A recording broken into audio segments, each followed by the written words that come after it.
Here are 5 stupid things I've noticed about conservatives. They're blindly nationalistic. I should make it clear at the start that I'm talking about American conservatives here, and in a broad sense. I realize that not all conservatives are rabid super patriots. Nonetheless, a dogmatic belief in the innate superiority of the United States is an incredibly common, if not defining, feature of American conservatives. American conservatives don't just love the United States, they revere it. Worship of the American flag is the only permissible form of idolatry. And this attitude can complicate efforts to implement necessary large-scale reforms to things like our healthcare system or our immigration policy. After all, why fix what ain't broke? And how do I know it ain't broke? Because this is America. And America is never broke. Unless you mean financially broke because of all those moochers on welfare bleeding us dry. That's not me saying that. It's them saying that, the conservatives. They vote against their own best interests. The Republican Party, the party that most conservatives belong to, or at least vote for, favors cutting taxes on the wealthy, defunding government programs that mostly benefit the poor, deregulating industry, and busting unions, all of which have detrimental impacts on vulnerable members of our population, particularly the poor and the elderly. And yet, the poor states tend to be the most conservative, and there is no more reliable block of Republican voters than senior citizens. What's up with that? Well, I think it may have something to do with the fact that they cherish the myth of the rugged individualist. Ah, the self-made man.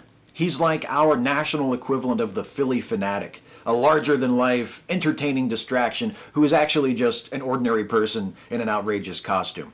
Sadly, many conservatives not only believe this imaginary person to be real, they've convinced themselves that with enough hard work, anyone can become him. And they will defend this conviction with ferocity. And after all, why shouldn't they? What's the alternative? Acknowledging that we are social animals who thrive when living in interdependent communities? Supposing my hard work does pay off, and I am one of the lucky few to attain real success, what am I supposed to do? Give partial credit for that success to someone other than me? Why? Just because I benefited from the institutions of my society? Psst. They cling to tradition for its own sake. Conservatives don't like things to change. They like things to stay the same. They're conservatives. It's right there in the name. The thing is, things have always been this way is one of the worst arguments imaginable for keeping things this way. And it's not even true. Things haven't always been this way. Society evolves, whether some of us want to acknowledge that or not. So when a conservative argues that we should keep things as they are, what he's actually arguing for is artificially arresting social change at the point where he got comfortable.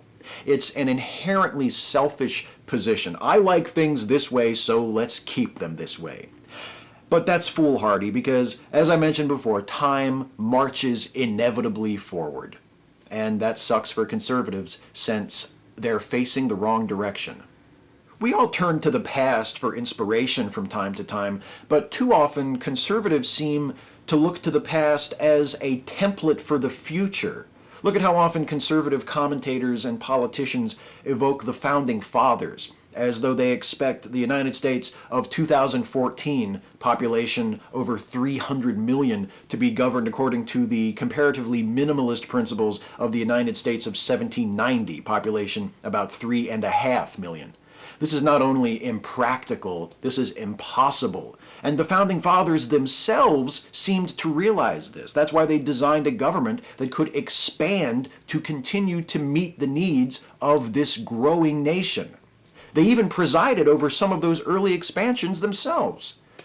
Not that any of this makes any difference to the true hardcore conservatives. They remain firm and resolute in their opposition to progress of any kind. And you know, I have to at least admire their determination. I sometimes wish that we liberals had a bit more of that.